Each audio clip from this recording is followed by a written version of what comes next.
എല്ലാവർക്കും നമസ്കാരം. ഇന്നത്തെ പുതിയൊരു വീഡിയോയിലേക്ക് സ്വാഗതം. ആദ്യമായാണ് ഈ ചാനൽ കാണുന്നതെങ്കിൽ വീഡിയോസ് ലൈക്ക് ചെയ്യുക, ഷെയർ ചെയ്യുക, സബ്സ്ക്രൈബ് ചെയ്യുക. കൂടെയുള്ള ബെൽ ബട്ടൺ ക്ലിക്ക് ചെയ്ത് ഓൾ എന്ന ഓപ്ഷൻ ഇനാബിൾ ചെയ്യുക. ഇന്നത്തെ വീഡിയോ നൈറ്റ് ഹെയർ കെയർ മെത്തേഡാണ്. പല്ലകലമുള്ള ചീപ്പ് ഉപയോഗിച്ച് മുടി 2 ഭാഗത്തായി എടുത്ത് മുടിയിൽ കെട്ട് കളയുക. രാത്രിയിൽ ഞാൻ റോസ്മേരി വാട്ടറാണ് ഉപയോഗിക്കാറ്. ഞാനിപ്പോൾ 3ാമത്തെ ബോട്ടിലാണ് ഉപയോഗിക്കുന്നത്. നിങ്ങൾ ഉപയോഗിക്കാറുണ്ടോ എന്ന് കമൻറ്റ് ചെയ്യാൻ മറക്കരുതേ.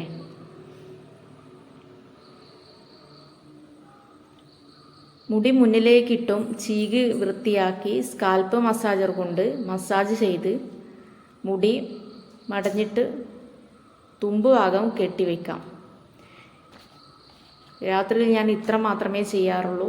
നിങ്ങളും കറക്റ്റായിട്ട് ഫോളോ ചെയ്താൽ നിങ്ങൾക്കും നല്ല രീതിയിലുള്ള റിസൾട്ട് കിട്ടുന്നതായിരിക്കാം.